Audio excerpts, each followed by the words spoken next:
Docteur Gourégnan, je suis le directeur du Centre d'éducation et de formation environnementale du ministère de l'Environnement et du Développement durable.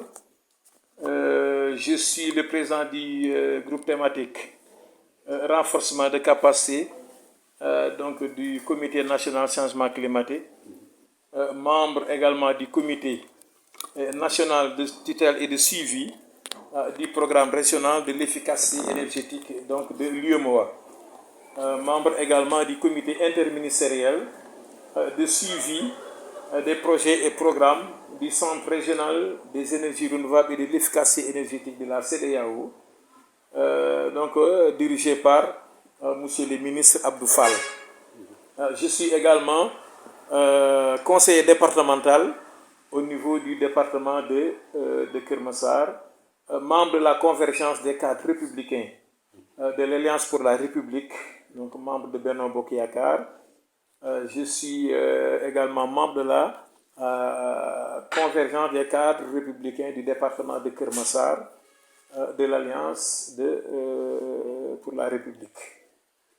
Donc militant au niveau de la commune de Malika, donc qui se trouve dans le département de Keur Massar. Le nouveau gouvernement du Sénégal a été formé samedi passé. Quelle lecture vous en faites? Merci beaucoup, Monsieur Fall. Je voudrais donc remercier et féliciter son Excellence, Monsieur le Président de la République, Macky Sall. Je lui adresse vraiment mes vives félicitations à l'issue de la mise en place donc, du gouvernement, gouvernement qu'il a qualifié donc, de gouvernement de combat, de gouvernement chargé exclusivement de la prise en charge donc, des préoccupations quotidiennes des Sénégalais, un gouvernement à qui il a demandé d'être plus proche des populations, de soutenir donc, les efforts des jeunes, d'être aux côtés des femmes, donc de soutenir les populations pour alléger donc le loyer, alléger donc la vie chère, donc épauler la population. Donc ce gouvernement, vraiment il le veut, un gouvernement engagé, un gouvernement donc plein de volonté et un gouvernement donc qui se bat corps et âme donc pour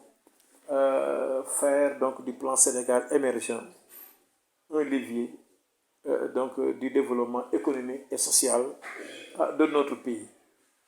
Donc il a posé vraiment les jalons, il a donné à chaque ministre donc sa feuille de route et il a engagé les différents ministres donc du nouvel attelage gouvernemental à se battre corps et âme donc pour travailler étroitement donc avec les populations, travailler étroitement avec les collectivités territoriales, travailler avec le secteur privé, le secteur public, travailler avec les organisations de la société civile, travailler avec les organisations de femmes, appuyer les jeunes, appuyer les enfants de ce pays, appuyer les veuves, appuyer les orphelins, véritablement mettre en place une politique sociale. Donc il a donné donc la voie à suivre pour que donc les résultats puissent encore suivre comme ils l'ont été depuis qu'il a pris les rênes donc, de ce pays. Donc félicitations à tous les nouveaux ministres et leur dire que la République, leur dire que la population, leur dire que les militants, donc tous nous sommes mobilisés pour les appuyer, pour les apporter assistance et travailler ensemble pour relever les défis donc, qui nous interpellent. Le département de Keur Massar, ces deux ministres sont reconduits dans la nouvelle attelage gouvernementale. Quelle impression fait? Le département de Keur Massar, créé par son Excellence, Monsieur le Président de la République, Macky Sall, est considéré comme si je peux m'exprimer ainsi, comme son fils. C'est son bébé, il l'a créé lui-même. Et il a beaucoup fait pour ce département. Donc le projet qui a été mis en œuvre. Dernièrement, on a élu 3 conseillers au niveau du Haut Conseil des collectivités territoriales. Adja Khady Gueye que je félicite. Hassan Silla que je félicite. Je félicite aussi Ouleye Matandoui. Mais je félicite également donc notre sœur donc honorable député Mariette Dieng. Donc le département de Keur Massar compte sur vous. Même si nos deux ministres n'ont pas été reconduits, il y avait des responsables qui occupaient des postes de direction, des présidents de conseil de surveillance, au conseil des collectivités territoriales. Il y a le conseil économique, social et environnemental. Mais le président de la République, tel que je le connais, réserve le meilleur pour le département de Keur Massar. N'allons pas très vite en besogne. Je connais l'engagement du ministre Amadou Ba. Je connais donc la volonté de Mme Assome Diatta. Ils n'ont pas été conduits, mais ils sont toujours responsables aux côtés du président de la République. Ils sont responsables de l'Alliance pour la République. Ils sont responsables de Benno Bokk Yakaar. Donc ils sont engagés aux côtés de son Excellence. Ce que je demande aux militants, c'est la remobilisation, c'est l'engagement, c'est l'accompagnement, l'appui à son Excellence pour que le nouveau gouvernement mis en place puisse atteindre ses objectifs. Donc ces objectifs qui seront donc bénéfiques pour toute la nation. Votre analyse sur le discours du président de la République. Donc le discours du président de la République aujourd'hui, donc à la 70e session de l'Assemblée générale donc des Nations Unies, est un discours épique. Il a parlé de la transition énergétique. Il a parlé de l'adaptation au changement climatique. Il a porté la voix de l'Afrique. La transition énergétique, donc il en a parlé. Nous, au niveau du pays, donc on a pris l'engagement de faire du gas to power, donc un pilier essentiel donc de la production de l'énergie électrique. Mieux vaut transformer donc le gaz naturel, essentiellement composé de méthane,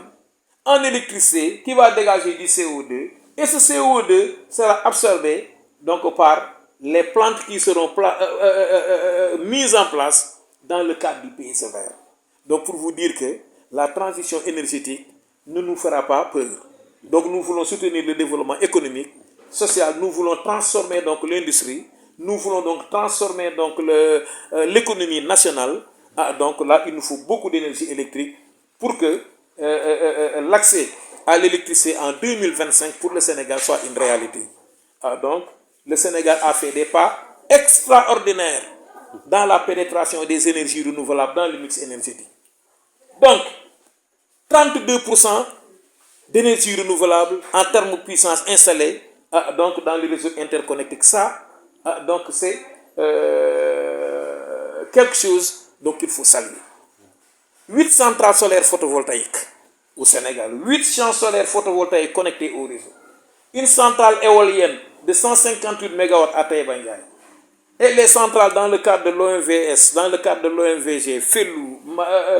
Manantale, il y a Sambangalo, Kaleta et autres qui vont venir. Les systèmes de transport collectif, le BRT, le TER. Donc là, les lampadaires solaires, 55 000 lampadaires solaires et 115 000 qui vont venir et 50 000 qui vont venir. Donc en termes d'atténuation des émissions de gaz à effet de serre, le Sénégal, sous l'égide de Macky Sall, il est champion. Mais aussi, nous subissons les affres donc, du changement climatique. L'érosion côtière,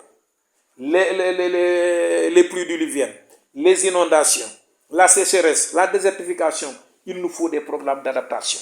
Et ça, la communauté internationale doit intervenir pour appuyer donc, les États africains à faire face donc, au changement climatique par des programmes et des projets d'adaptation au changement climatique. Donc retenons donc la chose suivante pour terminer. Je félicite le président de la République pour son discours de ce matin, donc sur la tribune de la 77e session donc, de l'Assemblée générale des Nations Unies. Il a porté la voix de l'Afrique. Donc le président de la République mérite d'être félicité. Non seulement le travail qu'il a fait donc pour faire face au changement climatique à travers l'atténuation, mais aussi le travail qu'il est en train de faire pour l'adaptation. Mais il nous faut encore plus. Parce que l'Afrique qui pollue à hauteur de 4% subit donc de plein fouet les conséquences négatives du changement climatique. Donc l'adaptation, comme il le dit, donc nous devons nous mobiliser pour que la communauté internationale puisse entendre notre voix. Et en termes donc de transition énergétique, le gas to power va soutenir le développement économique et social de notre pays. Et donc nous le soutenons. Transformer le gaz naturel, constitué essentiellement de méthane en CO2, parce que le gaz naturel est 21 fois plus dangereuse donc que le CO2 en termes de réchauffement climatique. Un mot sur Abdou Karim Sall, le dépassement. Je vais terminer donc par le PSE vert, donc qui est un palliatif pour séquestrer tout le carbone qui sera dégagé. Donc le président de la République est bel et bien dans le développement durable. Donc la transition énergétique pour le Sénégal peut être soutenue. Et donc il est dans la voie donc, du développement durable parce qu'il a mis beaucoup de projets d'énergie renouvelable et d'efficacité énergétique dans la construction durable, dans les transports durables, dans la cuisson durable. Et donc il mérite d'être félicité, d'être appuyé et d'être accompagné. Pour ce qui est de M. Abdou Karim Sall. Donc, Monsieur le ministre de l'Environnement et du Développement durable, par ailleurs maire de la commune de Mbao, donc, a quitté donc, le gouvernement. Mais ce qui m'a plu dans son discours avant-hier, toute la loyauté qu'il a montrée au président de la République et tout son engagement à travailler à ses côtés. Donc là, je le félicite et lui dis que le meilleur reste à venir pour lui. Et je prie le bon Dieu pour qu'il puisse obtenir de très bons résultats au niveau de la mairie de Mbao. Et je sais que le président de la République ne l'oubliera jamais et qu'ils vont travailler en étroite collaboration. Comme il l'a dit, il reste loyal et il reste disponible aux côtés du président de la République, son Excellence, M. Macky Sall. Docteur Gouragnan, du directeur Centre éducation et de formation environnementale, fële ministère de l'Environnement et du Développement durable, nekk aussi président du comité groupe thématique renforcement de capacité fële nga xam ne mooy comité national changement climatique nekk aussi des membres du comité national de tutelle et de suivi du programme régional de l'efficacité énergétique bu UEMOA bokk aussi ci comité interministériel de suivi des projets et programmes du centre régional des énergies renouvelables et de l'efficacité énergétique donc de la CEDEAO bi nga xam ni monsieur le ministre Abdou Fall moom moo ko jiite. Donc di responsable politique bokk ci Alliance pour la République di militer fii nga xam ne mooy commune Malika nekk aussi conseiller départemental ci département Kër Massar bokk ci convergence des cadres républicains de l'Alliance pour la République bon membre du Benno Bokk Yaakaar. Bokk aussi ci convergence des cadres républicains du département de Kër Massar donc jàngat bi ma am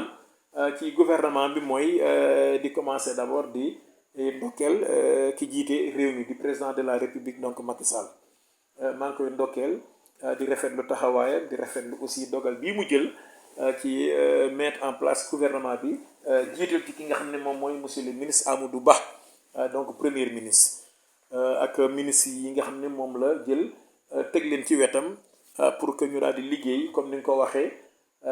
gën a jege askan wi gën a jege mébétu population yi gën a jege comme ni mu ko waxee coono yi askan wi ba nga xam ne daal dëgg comme ni mu ko waxee gouvernement de combat gouvernement boo xam ne xeex dëgg la gouvernement boo xam ni engagement dëgg lay woon ak cawarte gu mat sëkk pour que lii nga xam ne daal mooy coono yi nga xam ni jafe-jafe yi ñu jànkoonteel te nga xam ne nag bàyyiwul mel ni réew ci àdduna bi jànkoonte naan ay jafe-jafe yu méttee métti ci wàllu dund gi ci wàllu changement climatique coppite yi nga xam ne moom moo am ci jaww ji ci wàllu Covid bi ñu jógee la crise de la Covid ak yu bëree bëri yi nga xam ne daal dëgg-dëgg ñaax na ci ñii nga xam ne moom la fal ni leen nag gën leen a labliwaat fas yi ba nga xam ne daal dëgg lii nga xam ne moom la leen dénk Sénégal gi yëpp ñu gis ci seen bopp dëkk bi yëpp gis ci seen bopp donc jàngat boobu daal laa am di leen ñaanal nag parce que maa ngi ñaanal yëpp nag ministres yi nga xam ne département ministère yi confié nañ leen ko dëgg lii oyof ci seen kaw yàlla na oyof yàlla na yan bi oyof ki neen koy wax ci olof ñin fi fekk ci département ministériel mu am ubbeeku ñu jàppale leen réew mi yëpp mobilisé wu jàppale leen muy góor di jigéen di mag di ndaw di kilifa ak ku ko nekkuleen dëgg ba résultat am loolu rek ni ñaan ci suñu dëkk bi kon maa ngi leen di ñaanal wér-gi-yaram di leen ñaanal dëgg fan wu gudd di leen ñaanal aussi ak cawarte gu nu mën a am ak ubbeeku gu nu mën a am ak yaatu gu nuy mën a am ba Sénégalais yépp gis seen bopp ci lii nga xam ne moom la leen son excellence président département Kër Massar gis nañu ñaari ministres yi jotu ñu leen dugal ci gouvernement bu bees bi loolu ban jàngat nga ci am. jàngat bi ma ciy jàngat daal mooy président de la république moo créé boppam département de Kër Massar moom mën naa ni doomam la c'est son bébé di 46e département bi mais nag ci biir département bi ci ginnaaw ministre yooyu tamit amoon na fi ay responsable barki démb rek lan fi fal ñetti hauts conseillers ci fële ci hauts conseillers des collectivités territoriales bi fal nañ fa ki naan sunu nattango Adja Khady Laye Gaye donc di responsable politique fële nga xam ni Yëmbal Sud la dëkk di aussi conseiller départemental moom dëgg-dëgg aussi président de la république taxaw wanan foofu ci taxawaay bu am solo donc son excellence monsieur le président de la république aussi ñu ngi koy féliciter ci tànn boobu nga xam ne tànn na leen ñuy ay militants de première heure yoo xam ni liggéeyal nañ parti bi liggéeyal nañ coalition bi liggéey bu am solo donc ñu ngi leen di ñaanal ñoom it fa la ñu jëm yàlla na nekk ndam lu bare bare ci ñoom di ñaanal aussi sunu rakk sunu soxna di sunu jarbaat Marietou Dieng mii nga xam ne aussi moom it fal nañ ko fële ci assemblée nationale barki démb mu dëkk fii nag ci département bi ak yeneen responsable yi nga xam ne aussi am nañ fi ndombal tànk am nañ fi ay directeur am nañ fi président de conseil de surveillance am nañ fi conseil économique social et environnemental PAPCA mu ngi fii am nañ fi au conseil des collectivités territoriales honorable Terence Senghor mu ngi fii le député maire Moustapha Mbengue mu ngi fii di responsable bu mag mu ngi fii député bi Marietou mu ngi fii ñun ñëpp daal président de la république naam ñi nga xam ne mooy ministre yi nga xam ne ñu ngi ci département de Kër Massar bi dàbliwu leen waaye xam naa nag la réservé département de Kër Massar moom moo ëpp donc li may wax mooy na ñëpp mobiliser wu bu kenn découragé nan jàppoon nan gën a jàpp muy femme muy jeunes yi muy góor ñi muy sage muy mag ñëpp na nekk benn say donc autour des responsables ñi nga xam ne comme l'honorable député maire Moustapha Mbengue ak ñeneen responsable yi fi nekk vraiment ba lii nga xam ni département de Kër Massar bi fan nekkoon démb ñu daal di fay dellusiwaat. ban jàngat nga am ci discours président de la République fële assemblée bi noonu te ni fële ci nation. tey déglu nañ président de la République discours bu mucc ayib discours bu am solo boo ko déglu rek xam ni kii kàddu Afrique lay wax boo ko déggee xam ni kii kàddu kilifa dëgg lay wax kàddu engagement bu mat sëkk la wax ñu jox Afrique place am wax na ci adaptation mooy lan lii nga xam ne mooy coppite yi am ci jaww ji jural nu lan géej gaa ngay màbb di daaneel yenn gox yi Saint-Louis boo fa demee Caaroy géej Bargny dégg ngeen yéen barki démb la fa xew géej gaa ngay màbb taw yi nga xam ne les pluies diluviennes inondation yi Dakar barki démb gis ngeen la fa xew tàngaay wuy tàng ba jaaxal nit ñi boo demee bekkoor bi boo demee mbay mi nam doon demeetul noonu donc ñun Afrique dañu subir li nga xam ne ñu naan les conséquences du changement climatique jeexital yi ñun dañ cee sonn loolu nag président de la république pour mu wax ni ñun dañoo ba war a taxaw jàmmaarloog loolu li ñuy sonal mooy adaptation dañu réew yi nga xam ne yéenay réew yi nga xam ne seen koom-koom bari na yéen moo nga xam ne réew yi ngeen xam ne développé ngeen waaye yéen a nga xam ne yéenay polluer atmosphère bi yéenay yàq yéenay émettre li tubaab di wax tooke jooju ñu naan gaz à effet de serre ay CO2 ay méthane ak yee ca topp waaye yéen a koy yóbbu lu ci bëree bëri te ñun Afrique ñun téeméer boo jël ñeent lan cee def mën na ni kon la ca des ñoom la waaw ñoom ñooy yàq waaye nag ñun ñooy subir kon kay équité daa war a am foofu ak justice climatique na mu ko waxee kon donc ñoom ñooy yàq nan gestu ñi nga xam ne ñoom ñooy yanu métti di woon ci lan ci projet adaptation mooy lan projet lutte contre l'érosion côtière projet yan lutte contre les inondations projet yan lutte contre la sécheresse projet yan xeex donc bekkoor ak yooyu moom loolu la waxe foofu donc président de la république kàddoom dafa am solo mu wax ci lan ci transition énergétique mooy lan réew yu mel ni Sénégal découvrir nañ fi pétrole ak gaz mu ni gaz boobu nag lu ci bëri dañ koy jël di ci def électricité da loolu nga xam ne ña nekk fële di yàq ñoom dañ ne duñ ko financé loolu waaye ñun yàquñu te ñun dañoo war a développer économiquement ñun dañoo war a émerger waa suñ industrie bi dañ ko war a defar waa lii nga xam ne mbay mi moom la ñuy bay dañ ko war a transformer ci dëkk bi nit ñi di ko lekk te loolu nag daa laaj courant éducation bi santé bi lépp amul fànn boo xam ne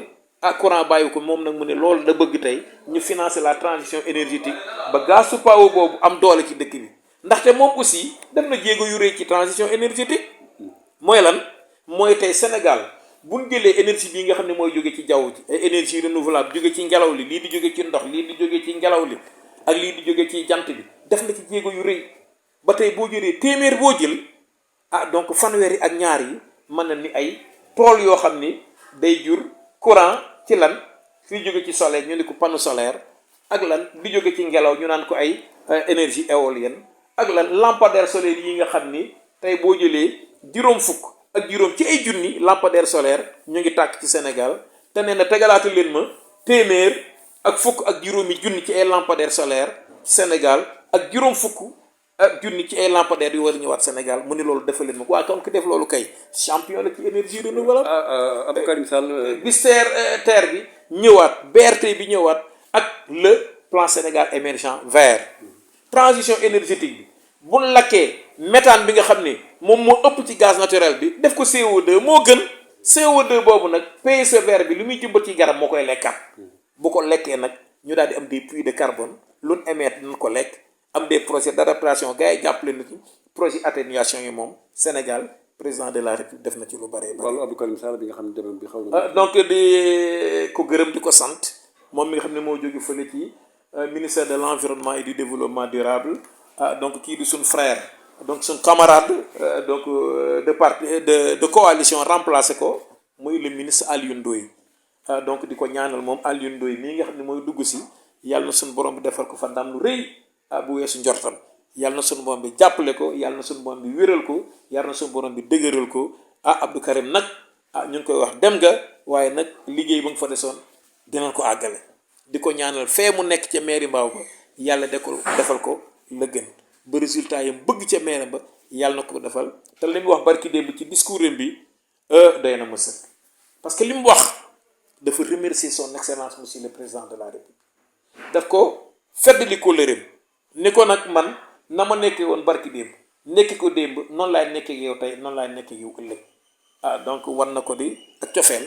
war na ko loo xam ni entre mag ak rak war na ko loo xam ni entre militant ak secrétaire général am te moom xam naa ni pare na pour nekk ci côté président de la république comme ni ma koy waxee rek lay ñëw ëllëg daal moom moo dàq lu tey di ko ñaanal nag digganteem ak président de la république moom la taxewoon gën a ratax donc di ñaanal vraiment mbaaw gee mu nekk mu am fu résultat yu baax a baax di ko ñaanal fan wu gudd di ko ñaanal wér gu baree bari di ko ñaanal aussi ndam ci lii mu nekk ministre bii di ñëw di Alioune Ndoye moom it na ma ko waxee woon ci njëlbéen gi yàlla na suñu borom bi defal ko ndam lu bëree bëri ci ministère de l'environnement et du développement durable gi nga xam ne moom la ko suñu borom dénk jaarale ko ci son excellence monsieur le président de la république Macky Sall ki may ndokkeel di ko féliciter ci discours bu rëy rëy bi mu wax tey fële ci assemblée générale des Nations Unies fële ci New York. Merci.